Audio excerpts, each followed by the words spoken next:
ચા જોડે ખાવું હોય કે નાની મોટી ભૂખ હોય, એના માટે આજે હું તમારી જોડે સેમ બાર જેવી મગની દાળની પૂરીની રેસીપી શેર કરી રહી છું. બહાર કરતાં પણ સરસ અને ઘરે જ્યારે આપણે બનાવીએ તો એટલી ચોખ્ખી અને એટલી સારી બને કે ખાવાની મજા જ પડી જાય. આ પૂરી આપણે મગની દાળની બનાવીએ છીએ એટલે ખાવામાં બહુ હેલ્ધી પણ હોય અને આને આપણે 1 મહિના સુધી સ્ટોર પણ કરી શકીએ છીએ. તો ચલો જઈએ આપણે રેસીપી તરફ.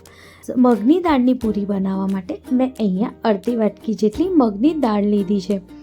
આપણે એને 3 થી 4 પાણીથી સરસ રીતે વોશ કરી લેવાનું છે, જેથી એની અંદર કોઈ બી માટી કે કોઈ બી પાવડરનો ભાગ હોય એ નીકળી જાય. અને આપણે એને અડધો કલાક માટે સરસ રીતે પલાળી દેવાની છે, જેથી એ સરસ રીતે ફૂલી પણ જાય અને એકદમ પોચી પણ થઈ જાય. કંઈક આવી રીતે તમે વિડીયોમાં જોઈ શકો છો કે કેટલી સરસ ફૂલી પણ ગઈ છે અને પોચી પણ થઈ ગઈ છે. હવે દાળમાંથી બધા પાણીને આપણે કાઢી લઈશું અને દાળને કોરી કરી દઈશું. હવે દાળને આપણે મિક્સર ગ્રાઇન્ડરમાં ક્રશ કરી લેવાનું છે. ક્રશ કરતી ફેરી 1 થી 2 ચમચી પાણી જ આપણે એમાં એડ કરવાનું છે. બહુ પાણી એડ નથી કરવાનું અને એને સરસ રીતે આપણે ક્રશ કરી લેવાનું છે. ક્રશ આપણે આવી રીતે ઘટ જ કરવાનું છે, બહુ ઢીલું ઘટ નથી કરવાનું. એટલે આપણે બહુ પાણીનો ઉપયોગ આમાં નથી કરવાનું અને આપણે સહેજ કરકરી રહે એવી જ ક્રશ કરવાની છે. હવે એક મોટા વાસણમાં આપણે બધી દાળને લઈ લઈશું. હવે એમાં 1/4 કપ જેટલું આપણે સોજી એડ કરીશું. એની જગ્યાએ તમે 4 ચમચી પણ સોજી એડ કરી શકો છો. હવે એમાં આપણે સ્વાદ મુજબ મીઠું, અડધી ચમચી જેટલું અજવાઈન અને 1/4 ચમચી જેટલું આમાં આપણે અમચૂર પાવડર એડ કરીશું અને 2 ચપટી જેટલું આપણે આમાં ખાવાની સોડા એડ કરવાની છે. અડધી ચમચી જેટલું આપણે આમાં જીરું એડ કરીશું.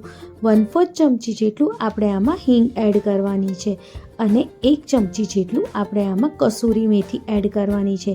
કસૂરી મેથી આપણે ઓલવેઝ આવી રીતે હાથેથી મસળીને જ આમાં નાખવાની. હવે આમાં આપણે 1/4 ચમચી જેટલું આપણે આમાં હિંગ એડ કરવાની છે અને 2 મોટા ચમચા જેટલું આપણે આમાં દેશી ઘી એડ કરવાનું છે. ઘીની જગ્યાએ તમે તેલનો ઉપયોગ પણ કરી શકો છો, પણ ઘી નાખવાથી પૂરી એકદમ પોચી અને સારી બને છે, એટલે આપણે ઘીનો ઉપયોગ કરી શકીએ. ઘી નોર્મલ ટેમ્પરેચરવાળું જ હોવું જોઈએ, બહુ ઓગળેલું પણ નહીં. હવે બધાને આપણે સરસ રીતે મિક્સ કરી દેવાનું છે, કંઈક આવી રીતે. હવે આમાં મેં 1 કપ જેટલો ઘઉંનો લોટ લીધો છે. ઘઉંના લોટની જગ્યાએ તમે આમાં મેદાનો લોટનો ઉપયોગ પણ કરી શકો છો. તમારે જે એમાં નાખવું હોય, ઘઉંનો લોટ કે મેદાનો લોટ, બેથી પૂરી બહુ સરસ પોચી અને સારી બને છે. હવે બધાને આપણે સરસ રીતે મિક્સ કરી દઈશું અને પાણી વગર જ એનું આપણે એક લોટ બાંધીને રેડી કરી દેવાનું છે, કંઈક આવી રીતે. લોટ બાંધતી ફેરી અગર લોટ થોડો ઢીલો રહેતો હોય તો તમે એમાં 2 ચમચી વધારે પણ લોટ એડ કરી શકો છો, પણ બહુ વધારે પડતો લોટ આમાં એડ નથી કરવાનો. અને જો વગર પાણીએ પણ આટલું સરસ ડો બંધાઈને રેડી થઈ ગયું છે.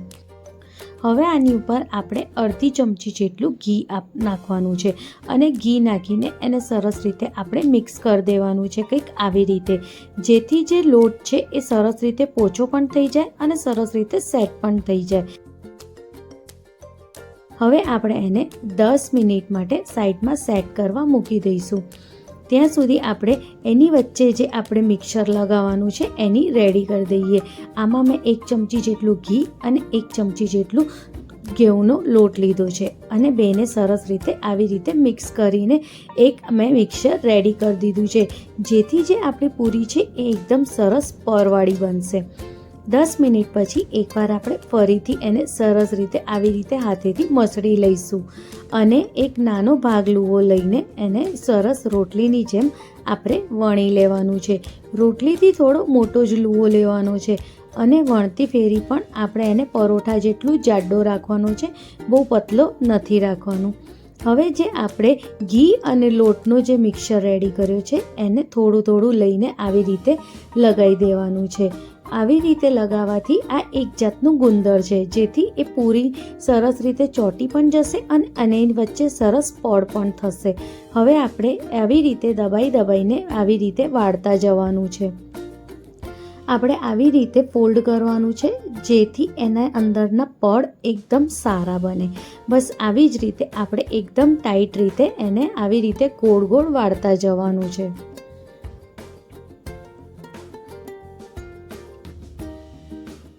આપણે આ જે રોલ છે એકદમ ટાઈટ વાળવાનું છે, સહેજ બી લૂઝ ના થવો જોઈએ.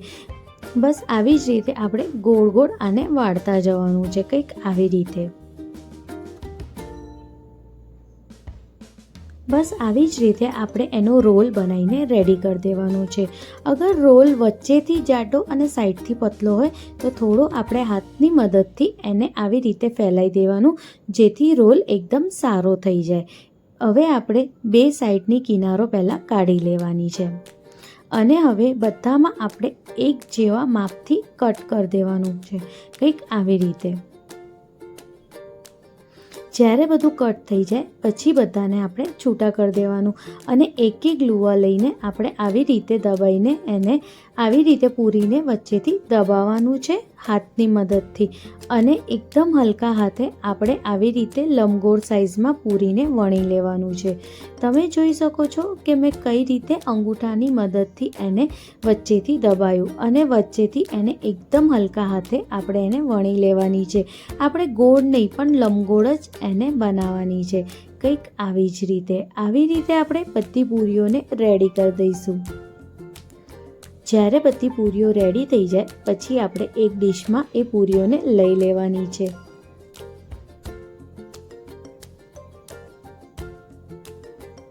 હવે આપણે એક કાંટાની મદદથી બધી પૂરીઓમાં આવી રીતે થોડા કાણા કરી લઈશું, જેથી પૂરી ફૂલે નહીં. બસ આવી જ રીતે આપણે બધી પૂરીઓમાં આવી રીતે થોડા થોડા કાણા કરી લઈશું. હવે આપણે એકદમ મીડિયમ ફ્લેમ રાખવાની છે, ગરમ કરવા તેલ, અને એમાં આપણે બધી પૂરીઓને આવી રીતે નાખતા જવાનું છે. આપણે એક સાથે 6 થી 7 પૂરી ફ્રાય કરવા માટે મૂકી શકીએ છીએ. તમે જોઈ શકો છો કે તેલ બહુ ગરમ નથી એટલે એકદમથી ઉપર નથી આવતી. આપણે એકદમ લો ફ્લેમ ઉપર જ આને ફ્રાય કરવાની છે, જેથી પૂરી અંદરથી પણ એકદમ સરસ રીતે ફ્રાય થાય અને એકદમ પોચી પણ રહે અને એકદમ ક્રિસ્પી પણ રહે. એટલે આપણે એકદમ લો ફ્લેમ ઉપર જ આ બધી પ્રોસેસ આપણે કરવાની છે અને આપણે થોડીક વારે હલાવતા પણ રહેવાનું છે, જેથી પૂરી એકદમ સરસ રીતે. પૂરીને ખાસ કરીને આપણે એકદમ લો ફ્લેમ ઉપર જ ફ્રાય કરવાની છે. પૂરી તળતા ફેરી આપણે કોઈ બી જાતની ઉતાવળ કરવાની નથી, એટલે આપણી પૂરી એકદમ સરસ પણ થશે અને 1 મહિના સુધી રહેશે પણ ખરા. તમે જોઈ શકો છો કેટલી સરસ ફ્રાય થઈ છે અને કેટલી સરસ આવાજ પણ આવે છે અને હજુ પણ આ કડક થશે જેમ જેમ ઠંડી થશે. આવી જ રીતે આપણે બધી પૂરીઓને તળી લેવાની છે. અને રેડી છે આપણી મગની દાળની પૂરી.